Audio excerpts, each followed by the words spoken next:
Bonsoir, c'est encore moi. Je vais te raconter une petite histoire, très courte, très simple, en 9 étapes faciles, au terme desquelles je te poserai une question également très simple. Alors quand je dis je, c'est parce que c'est moi qui vais parler. Cependant, le texte, je l'ai extrait sans aucun scrupule de chez, attention, roulement de tambour, Robert Nozick. Et oui, alors oui, c'est un sale minarchiste, hein, c'est le pape des minarchistes même, puisqu'il a publié en 1974 son fameux ouvrage Anarchy, State and Utopia, qui est un titre relativement trompeur, hein, puisqu'à un moment donné, on a une vraie consolidation de la minarchie par Robert Nozick, qui était professeur à Harvard et qui a eu un gros succès avec ce livre-là. Ça l'a fait mettre sur le piédestal les auteurs libéraux de cette époque-là. Il est mort en 2002. Et puis, il est extrêmement peu intéressant. Je recommande la lecture de 759 autres ouvrages avant de se pencher sur Anarchy, State and Utopia. Cependant, Robert Nozick, lui, n'est quand même pas non plus totalement dénué d'un certain talent littéraire. Et il a une façon d'amener les choses qui est parfois intéressante, notamment à travers une histoire qui s'appelle l'histoire de l'esclave. C'est ce dont il s'agit, la fameuse histoire en 9 étapes. Je vais donc te la lire en français, puisqu'il existe déjà de multiples versions en anglais qui sont parfois sous-titrées en français. D'ailleurs, j'ai mis un lien en description pour une de ces versions. Donc la parabole de l'esclave est tirée de son ouvrage Anarchy, State and Utopia. Ça va t'éviter de taper le bouquin pour trouver le texte original. Je mettrai aussi le lien du PDF de The Tale of the Slave original dans la description. Maintenant, je vais te le dire en français selon une traduction de ChatGPT parce que je suis un gros flemmard. D'ailleurs, ça m'a fait rire parce que quand je lui ai donné le PDF à manger, il n'a pas voulu, il a refusé, il a dit non, non, non, les droits d'auteur, tout ça c'est sacré, on ne peut pas traduire des choses comme ça. Alors j'ai simplement copié le contenu du texte dans le prompt et ça a marché. On va reconnaître le style un petit peu empoulé, mais je pense que le sens est parfaitement bien restitué, donc c'est ça qui compte. Alors c'est parti pour l'histoire de l'esclave. Étape 0. Alors ça c'est une étape qui n'est pas dans la fable originale de Robert Nozick, c'est moi qui la rajoute. C'est pas vraiment mon invention, c'est une inspiration de François-René Rideau. Je vous réfère à la vidéo sur l'honneur. Étape 0, tuer de la viande qui bouge. D'autres viandes qui bougent arrivent, te tuent, te piquent tout ce que tu as et éventuellement aussi te bouffent. Et te font d'autres trucs d'ailleurs, mais bon, passons sur les détails. Voilà la vie de tous les jours. Tu es une proie ou un prédateur, ou les deux, enfin ça dépend, mais la vie de tous les jours, c'est ça. On se bouffe la gueule. Étape 1. Maintenant, tu es esclave et entièrement soumis aux caprices brutaux du maître. C'est quelqu'un qui te bat fréquemment, avec cruauté, parce que ça l'amuse, qui te réveille en pleine nuit pour n'importe quel prétexte et qui te soumet à toutes sortes d'abus, parce que voilà, c'est un propriétaire d'esclaves extrêmement peu regardant sur la qualité du matériel. Étape 2. Cette fois, le maître est un petit peu plus bienveillant.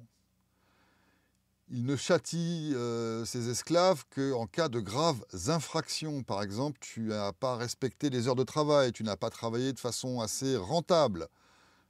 Ça enfreint le règlement qu'il t'impose arbitrairement, tu es puni. Et il accorde aussi aux esclaves, comme à toi, quelques heures de repos par jour. Pendant 2 heures, chaque jour, tu fais absolument ce que tu veux dans le périmètre de ta cage. Étape 3. Maintenant, tu fais partie d'un groupe d'esclaves assez important et le maître décide de la répartition des ressources qui vous permettent de vous maintenir en vie. Et il s'efforce de faire ça, disons, avec une certaine justice, c'est-à-dire, en gros, à chacun ses besoins, hein, et peut-être aussi à chacun selon son rendement. Il tient en compte des circonstances, bref, il se comporte en propriétaire de bétail, responsable, soucieux de la santé de son cheptel, voire même de son bonheur. Parce qu'un cheptel heureux est un cheptel rentable. Étape 4. Maintenant, le maître concède aux esclaves 4 jours de liberté par semaine. 4, t'imagines? Et il ne vous impose que de travailler 3 jours sur la plantation. Le reste du temps, vous faites absolument ce que vous voulez. Étape 5. Allant vers encore plus de libéralisme, le maître autorise les esclaves à quitter la plantation pour aller travailler ailleurs, en ville, ou ouvrir une échoppe de bananes dans un coin. En tout cas, il exige seulement que vous, les esclaves, ne reversiez que les 3/7 de vos gains au maître. Alors c'est une histoire de 1974, de nos jours on dirait plutôt 75% à peu près. En outre, le maître se réserve le droit de vous rappeler, vous, esclaves, si jamais il y a une situation d'urgence qui menace la propriété, la plantation, par exemple, je ne sais pas, un incendie ou une invasion par une escouade. Dans ce cas, vous devez venir sauver la plantation au péril de votre vie. Le maître peut également vous interdire de pratiquer des activités dangereuses qui nuiraient à votre rendement, comme par exemple l'alpinisme ou la consommation de tabac, peut-être même de chocolat. Étape 6. Maintenant, le maître accorde le droit de vote à l'ensemble de ses 10 000 esclaves, sauf à toi. Les décisions de l'étape 5 qui émanaient uniquement de décrets du maître, par exemple le pourcentage de tes revenus qu'il va garder pour lui ou les activités qu'il va t'interdire comme l'alpinisme ou la fumette, ces décisions-là sont désormais prises par le collectif des 9 999 autres esclaves. Étape 7. À l'étape 7, tu ne possèdes toujours pas le droit de vote, mais tu peux participer aux discussions avec les autres esclaves. Donc maintenant, les discussions se font à 10 000. Une fois que la discussion est terminée, ils se retirent tous pour voter, sauf toi. Donc tu as peut-être eu la chance de les influencer, mais tu ne mets pas ton avis dans une urne. Étape 8, on arrive au bout. Maintenant, en signe de reconnaissance pour la grande qualité de tes interventions lors des discussions et des débats de préparation pour les scrutins, les 10 000 autres esclaves t'accordent le droit de vote. Parce que vraiment, ta conversation est de qualité. Ils se disent, ce gars-là, ou cette gonzesse-là, ne soyons pas sexistes, mérite de voter, mais on va être prudent seulement en cas d'égalité parfaite. Ce qui signifie que la procédure sera la suivante. Tu vas enregistrer ton vote dans un coin, tu le gardes sous ton oreiller. Pendant ce temps-là, les 10 000 autres esclaves, eux, vont voter pour de vrai. Et si à l'issue de leur scrutin, l'égalité est vraiment parfaite, 50% de chaque côté s'il y a 2 options, ou 10%, 10%, 10%, etc. s'il y a 10 options, alors dans ce cas-là, on va chercher ton vote et c'est lui qui finalement déterminera l'issue du scrutin. Étape numéro 9, la dernière, l'apothéose. Désormais, ton vote est compté comme les autres. Tu n'es plus un électeur de dernier recours, tu fais partie du corps électoral pour de vraies félicitations. Alors, ce que ça change par rapport à l'étape 8, c'est que ton vote sera peut-être compté en 3e, en 917e ou en 3600e, on ne sait pas. C'est simplement qu'il ne sera plus compté en dernier. Voilà, c'est tout ce que ça change. Parce que dans tous les cas, entre 8 et 9, ton vote n'aura d'influence sur le résultat que si la différence entre toutes les options est inférieure à 1. On est d'accord.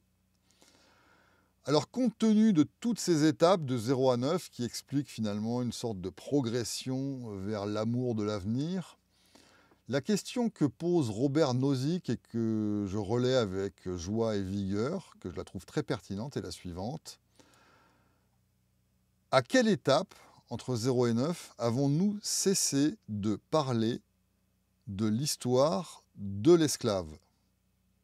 À quel moment la description qui est faite n'est plus celle de l'esclavage? Elle est bonne la question. C'est d'ailleurs dommage que Robert Nozick lui-même n'ait pas songé à se la poser à lui-même dans le propre livre dans lequel il a écrit cette histoire, parce que bon, il est quand même minarchiste le gars, hein. Mais je trouve que la question est pertinente. Alors tu as 8 heures et je voudrais la copie demain matin sur mon bureau à 7h30. Merci. J'adore énormément faire la queue, alignée avec mes amis peu. C'est long, nous attendons sans honte, car ce n'est pas la taille qui compte. Tous s'enfuient, carte à la main, et lecteur des billes. Je ronge mon frein dans le centipède à l'huile, greffé à mes voisins. Loin de 2 heures, je pourrais glisser, sans prendre de peur, le nom de mon préféré. Le meilleur dictateur, c'est lui qui va régler le chômage et l'horreur des inégalités. Tous en file, carte à la main et lecteur des billes. Je ronge mon frein dans le centipède à l'huile, greffé à mes voisins. Dans moins de 2 heures, je pourrais glisser, sans prendre de peur.